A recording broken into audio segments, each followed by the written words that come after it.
Muy buenos días, muy buenas tardes, muy buenas noches para todos nuestros auditores que nos ven según el horario, ¿no es cierto?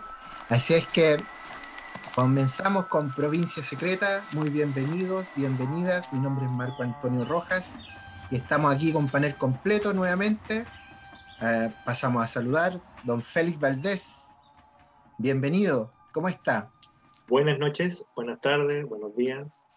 Aquí estamos, para el frío. Para los que no nos ven, ¿qué es lo que tiene en sus manos? Sangre, ¿ah? Sangre, Benzina para este frío. benzina, Petróleo. sangre pura, Petróleo. petróleo. Y como ya escucharon, Ladrillo.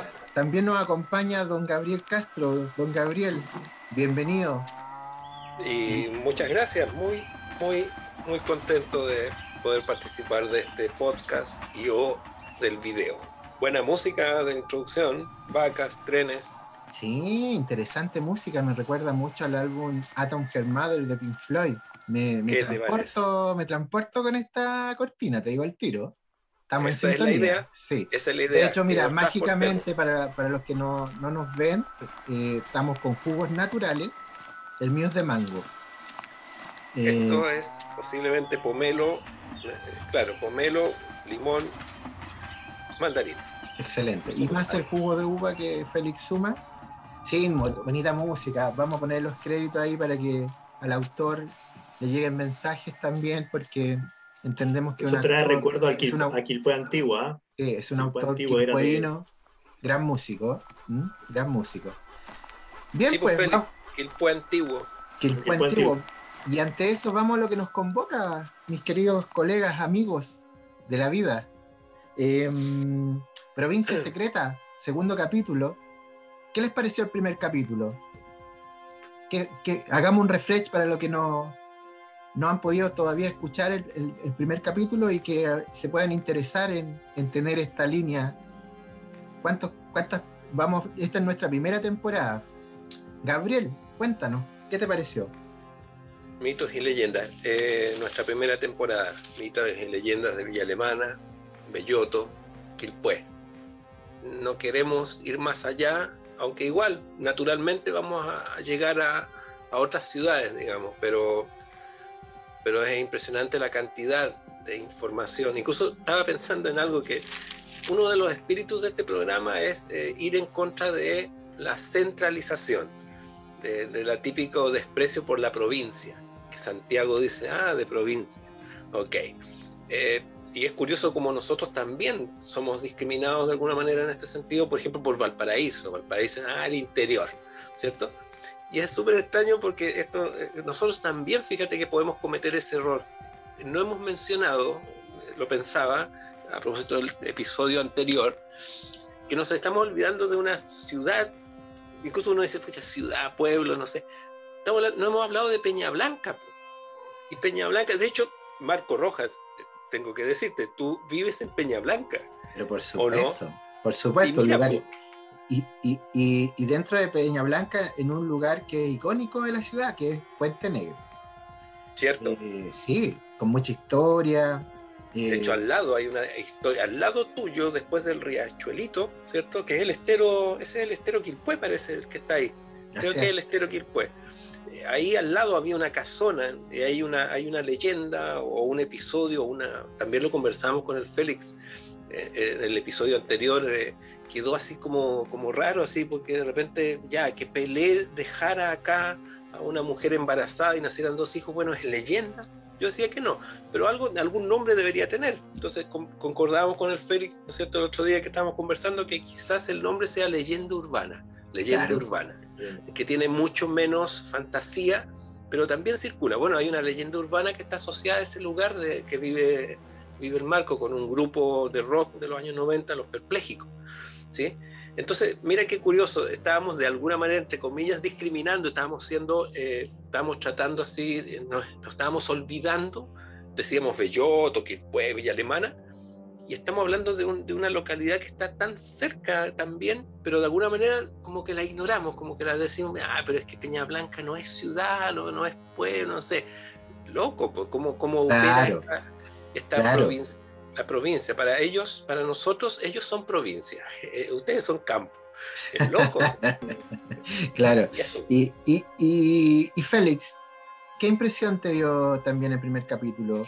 Lo que pasa es que esta zona, como hablaba Gabriel, de que nosotros vemos como Santiago no ve algo de provincia, estas zonas de acá tienen otra historia. Acá hay otro feedback entre la gente. Y yo, retomando un poco lo que tú hablabas de Peña Blanca tiene mucha historia. Tú contaste esa de la casona, yo te voy a contar otra historia. En los años 80 se creó digamos, una religión que adoraba las pirámides, y donde está ese pequeño estero. Al final de ese estero, o sea, hay casas, pero ahí había un culto a las pirámides, de hecho, por muchos años, y desapareció un poco, que hay un crimen, y desapareció las pirámides. Y al frente, ¿a qué hablar? De la Virgen de Peña Blanca. Exactamente. No me acuerdo que fue hombre, después fue mujer, que es otra leyenda urbana, digamos, también. Súper. Por lo mismo, que se transformó prácticamente en un mito, claro. El Miguel Ángel. Sí, igual hay matices. Apareció la Virgen, llegó la Virgen. Claro, a eso me refería. Igual ahí los matices son importantes también, porque son importantes. Que a la larga, ojo, sí. Yo no sé si lo tomamos a través del tiempo, a través, o a lo mejor un profesor de historia va a hablar esto muchos años atrás, muchos más años adelante, y va a decir, hoy en aquellos años, en la década del 80, y ya pasa a ser, yo creo que una leyenda. Y fíjate que decíamos que los mitos, lo que tienen, como yo les contaba el mito de Valparaíso, ¿no es cierto?, del Cristo y la Matriz, que se va a acabar el mundo cuando llegue. Fíjate que la Virgen de Villa, mira cómo se disputan, porque algunos hablan de la Virgen de Villa Alemana, ¿sí?, para este famoso episodio histórico que ocurrió en los años 80, que algunos dicen que era pantalla, ¿no es cierto?, o distractor de la dictadura, ¿sí? Ya. Pero otros dicen la Virgen de Peña Blanca, están como en el límite, como que se disputan esta historia. Y es un punto geográfico exacto.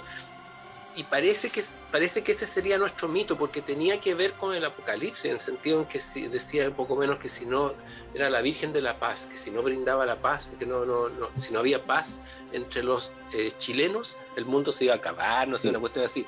Entonces ese loco, porque es súper potente, es un hecho histórico potentísimo. Bueno, yo que me estoy ligando desde el mundo de las comunicaciones con mucha humildad, primer año, ahí saludo a los amigos del blog. Claro, pero también hay mechón. Sí, soy mechón, sí. No se nota, pero mechón.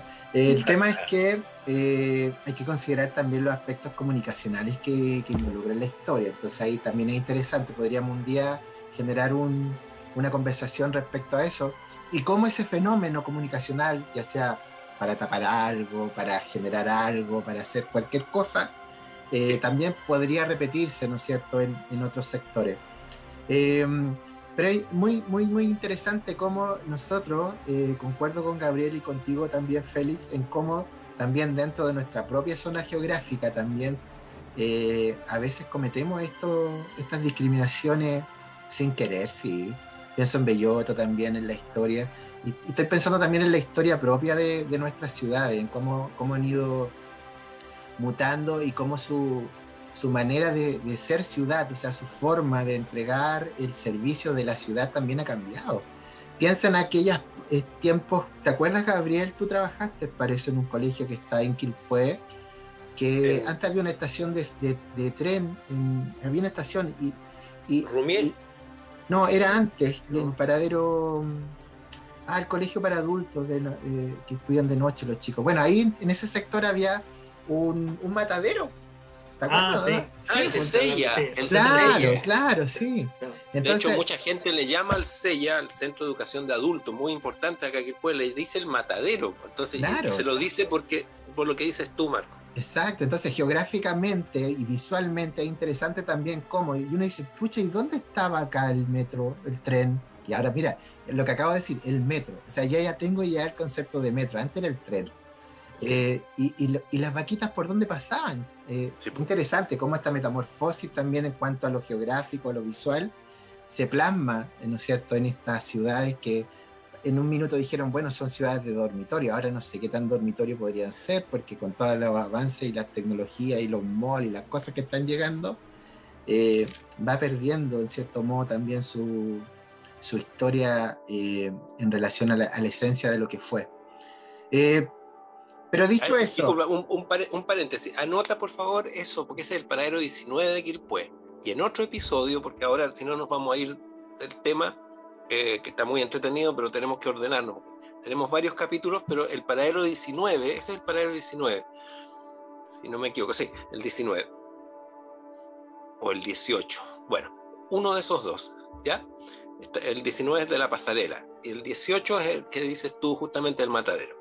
Y hay una particularidad con ese paradero, que en otro episodio vamos a hablar de una particularidad muy entretenida que tiene que ver con las calles de Quilpué y todo eso. Así que quede anotado, en algún momento a los espectadores les vamos a contar qué es lo que pasa ahí. Y eso del paradero también es muy antiguo y transversal. Paradero 13, ¿dónde vive? No, en el paradero 14. También es interesante sí, también cómo las frases, ¿no es cierto? La forma de comunicar también dicen algo. Todo el rato. Exacto. Pero bueno, queridos oyentes y queridas, vamos a entrar en una sección en donde los vamos a invitar a escuchar, por voz de nuestro amigo y colega Félix Valdés, en este programa de mitos y leyendas, un cuento de ciencia ficción. Para los que nos ven, voy a compartir pantalla y rápidamente, don Félix Valdés comience nomás a hacer su relato. Todo dispuesto, cuando quiera, mi amigo. El hallazgo. Recuerdo cuando fuimos a Marte y luego a la Luna. Añoro que el tiempo en que éramos libres y jugábamos bajo el ferviente sol de verano.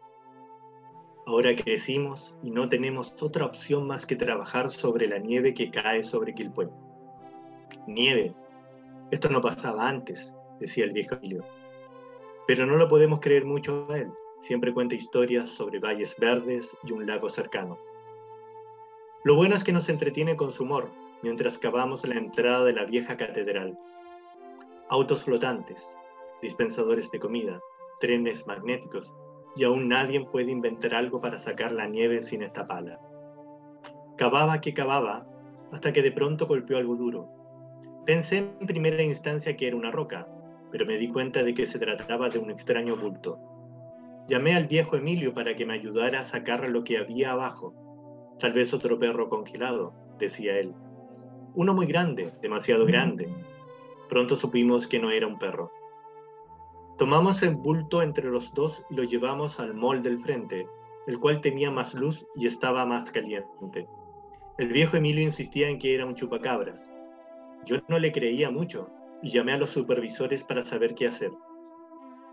Las horas pasaban y estábamos rodeados de curiosos, de gente de investigaciones y la policía corporativa. Yo solo pensaba en Margarita. Tenía el rato de llegar a casa y ver su rostro junto a un té caliente. Cuánto la amaba. Pero no, ahí estaba yo con un bulto sucio, blando y oscuro, con 4 delgadas extremidades, algo como una cara y cosas que salían de su cabeza. Al rato apareció un científico de la corporación para examinar el hallazgo. Lo vio y dio un salto. Rápidamente extendió sus brazos para sacar a los curiosos. Nos hicieron 1000 preguntas, y lo único que sabíamos es que lo encontramos bajo la nieve. El examinador se dio cuenta que ya no había nada más que hacer cuando Emilio le comentó que era un chupacabras, no cualquiera, sino un autóctono de Belloto, de la ciudad vecina. Fue después de unas horas que supimos lo que habíamos encontrado. Salimos en los hologramas locales y en la neurored social. Fuimos invitados a programas de televisión, pero nuestra fama fue fugaz. Nuevamente estábamos sacando nieve. Mientras Emilio les contaba a todos con felicidad el día en que encontramos un hombre orgánico, de esos con piel y pelos, muerto bajo la nieve. Mis circuitos eléctricos estaban en shock todavía. Nunca había visto uno, solo sabía que en algún momento había construido esta ciudad. Nuestros creadores e inteligencias artificiales corporativas los desterraron sin que se diera cuenta. Mis engranajes se detenían un rato a pensar qué pasaba con un hombre orgánico muerto, si es que estos tenían alguna alma que se fuese a algún lugar, tal como nuestras almas, que recorren nuestros circuitos eléctricos, van al núcleo central en busca de un nuevo cuerpo. Gracias, Felipe Valdés. Muchas gracias. Bueno. Bueno, y si tenemos un podcast de ciencia, perdón, de mito y leyenda, ¿por qué, Gabriel, incorporamos hoy un cuento de ciencia ficción? Cuéntanos, por favor. Bueno, hay varias razones, porque en este pauteo de buscar, digamos, estas actividades, estas curiosidades, estas particularidades que en nuestras ciudades ocurren, en nuestras ciudades de provincia, de pronto aparece un concurso de cuentos de ciencia ficción quilpueino. Para mí, por lo menos, es cosa curiosa, la ciencia ficción, Quilpué, qué sé yo, justamente lo que hablábamos hace un rato, con la música del programa, que suenan, ¿no es cierto?, vacas, suena la locomotora, un señor que parece que anda silbando por el campo, todo eso bien campestre y ciencia ficción. Entonces, un grupo de educadores, sobre todo Angelina Carvajal, una educadora de la Corporación de Quilpué, Ailín Rojas Ábalos, y un par de chiquillos más, digamos, hace un par de años organizaron un concurso de cuentos de ciencia ficción.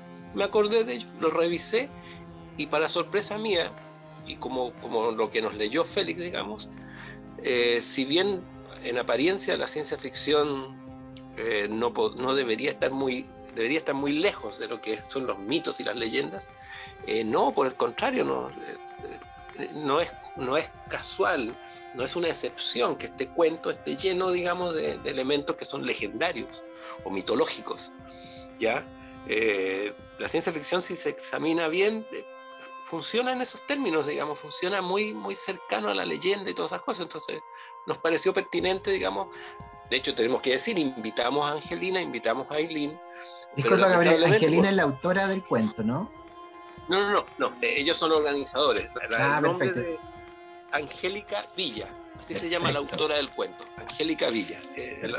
Y invitamos a los organizadores. Lamentablemente, por razones personales, digamos, no pudieron estar con nosotros, hubiera sido ideal que estuvieran también.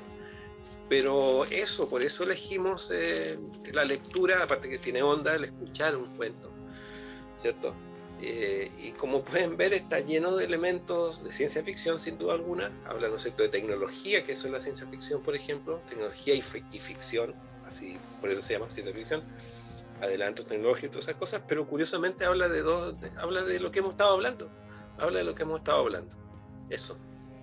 Interesante, sí, pues se nota el nexo ahí en sus párrafos finales, sobre todo, ¿no es cierto? ¿Y qué impresión tienes tú, Félix, respecto a este nexo que estamos haciendo desde la ciencia ficción, hablar sobre mito y leyenda? Fíjate tú que una de las cosas que me llamaba la atención, en realidad, pasándole un poco del concurso, el punto neurálgico de Quilpué, cómo ha cambiado. Casi la mayoría de los cuentos que hubo de ciencia ficción, casi un gran porcentaje se concentra en el mall. Solo 2 hablan del estero y otro habla del belloto, pero son 2 o 3, pero la gran mayoría se concentra en el mall. Fíjate tú que si nosotros nos vamos hacia muchos años atrás, el centro neurálgico de Quilpué hace la década del 80 era la Bombonera, era el centro neurálgico. Entonces, cuando nosotros hablamos de mitos y leyendas, entonces, y aquí puedo hacer un recordatorio de que antiguamente la juventud o la gente se juntaba en la Bombonera. Hoy ¿La Bombonera dónde quedaba, Félix? Para la Bombonera era un café que estaba ubicado al lado bajando por la fiambrería alemana, Diego Portales, Vicuña Maquena, no me acuerdo, siempre tengo Vicuña Maquena es la que baja y Diego Portales es la que cruza, Vicuña Maquena. Estaba ahí donde hoy en la actualidad hay un BCI, pero no el Banco BCI, tiene otra como una sucursal del BCI. Ahí se juntaba la Bombonera, que era el centro neurálgico de aquellos años, y donde ahí la gente se juntaba y de los años 80, ¿no? De los 80. Y era el centro neurálgico de ahí. Sí, y si vamos más hacia atrás, hace muchos años atrás, el centro neurálgico en la época de los 40 en Quilpué era 2 bares que estaba uno, la gente que trabajaba en la fábrica Carosi, subiendo por el puente, había un bar ahí, y el otro, uno era el Oriente, que está al frente de la plaza de Quilpué, que hoy tiene Salón Bar, algo así, no, algo así el nombre actual, pero estaba uno del centro neurálgico. Y el Nuevo Oriente, sí. Casi frente a la estación de Quilpué. Claro, el centro neurálgico. Entonces, fíjate tú que al final este mismo cuento que pasa a ser una leyenda y un mito a la vez, porque se va transformando, y vuelvo al tema, el centro neurálgico, cómo va cambiando y se va transformando otra historia referente a eso. Sí, súper interesante. Sí, pues, podríamos hablar también. Disculpa, Gabriel, dale, pero más, por favor. No, pero dale, Marcos. No, como nombró la Carosi, también podríamos decir que la estación de Quilpué también es un gran elemento a considerar, porque en esos tiempos recuerden que la estación de Quilpué, y Félix ahí en una narración interesante que tiene de un proyecto, se plantea cómo muchos partían derechito a Valparaíso. Entonces también ahí tenemos todo un cuento en cómo estas ciudades, ¿no es cierto?, se comunican entre sí con unos propósitos de entretención para poder conectar, ¿no es cierto?, y transformar. Gabriel, por favor, lo que iba a decir. Bueno, este es un fenómeno, creo que mundial, pero que se está revertiendo poco a poco, pero el tren, por eso, insisto, está en nuestra característica musical del programa, el tren literalmente fue la columna vertebral de muchas ciudades en el mundo. Y así como en Chile y en otros lugares, digamos, eso fue durante justamente los años 80, 90, por estupidez, digamos, administrativa, fueron relegados a último plano. Entonces las estaciones del tren que eran fundamentales, cruciales para la ciudad, dejaron de serlo y se convirtieron casi como en el patio trasero. Muchas estaciones, de hecho, dejaron de existir, ya no existieron, y por lo tanto ya eran lugares abandonados, lugares marginales de la ciudad. Y es por eso lo que cuenta el Félix, se van desplazando hacia otros lugares, en este caso el mall, digamos, y donde pasan las micro y todas esas cosas, porque el metro, el tren, que afortunadamente ha vuelto en su gloria y majestad en muchos lugares, moría el tren y moría todo el sector. En el sector ferroviario, de donde pasaba el tren, en la estación habían hoteles, habían todo. Entonces esos desplazamientos ciudadanos son como re interesantes. Sí, y bueno, también la conectividad propia entre las ciudades, ojo, porque no solamente que murieron estaciones, sino que hay ciudades que quedaron sin conexión. Quillota, ahora tenemos un líder, Calera, están tratando de salvar la estación. Entonces es interesante también cómo estos procesos, ojalá que lo cíclico, ¿no es cierto?, lo cíclico vuelva y que entendamos de una vez por todas que es importante, por ejemplo, considerar el tema del tren. Amigo Félix. Mira, yo quería dar una cosa bien puntual sobre el mito y la leyenda de los personajes.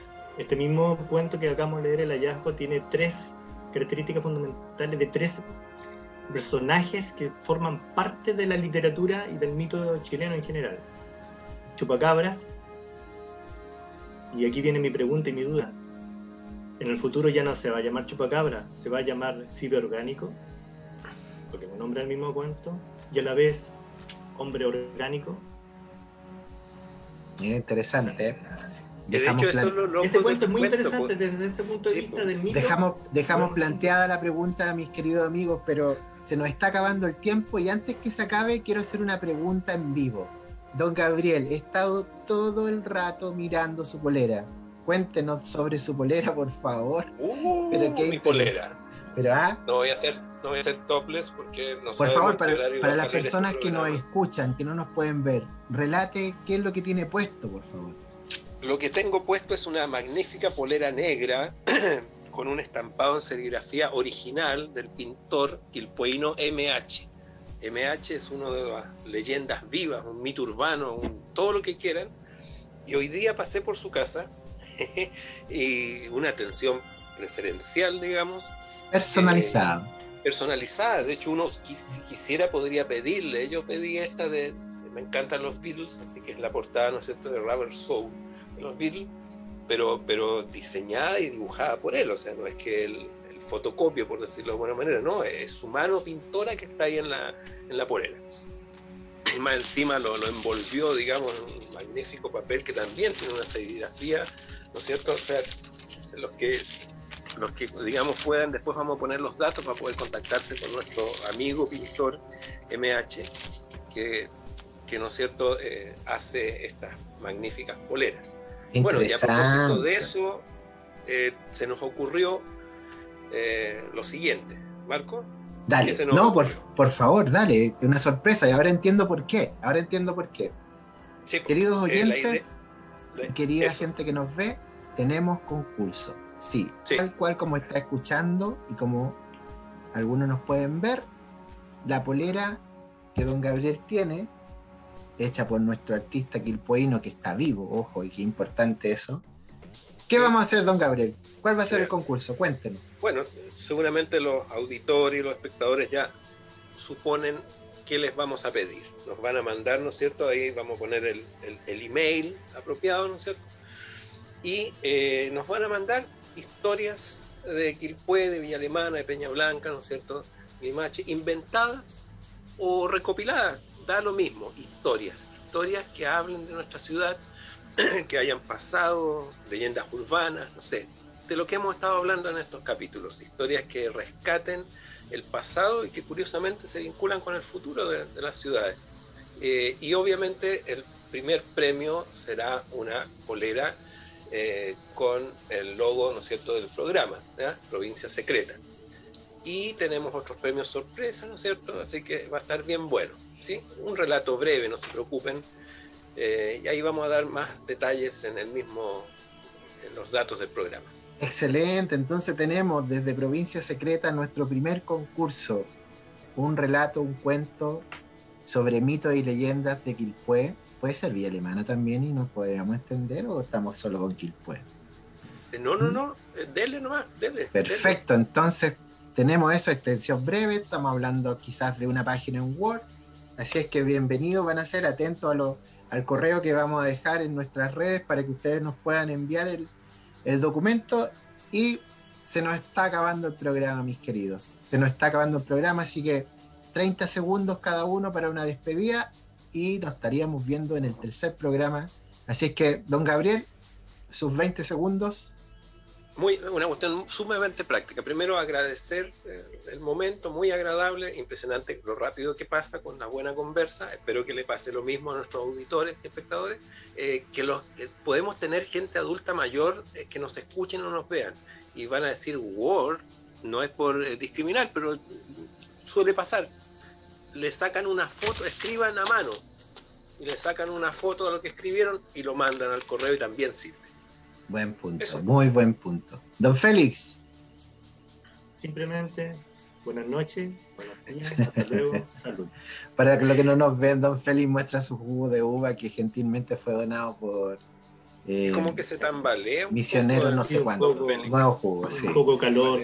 Bueno, mis queridos, saludar por último a las instituciones que nos han acompañado durante años: Instante Atlántida, Videoclub Anular, Alianza de las Artes, Centro Cultural, y una nueva institución que se suma desde el área de las comunicaciones, Plan Robbie. Muchas gracias por creer en nosotros, por acompañarnos durante todo este tiempo. Y nos estamos viendo, mis queridos y queridas. Fue un gusto, un muy bonito programa y nos escuchamos y nos vemos en un tercer programa. Que estén muy bien. Chaito, cuídense mucho.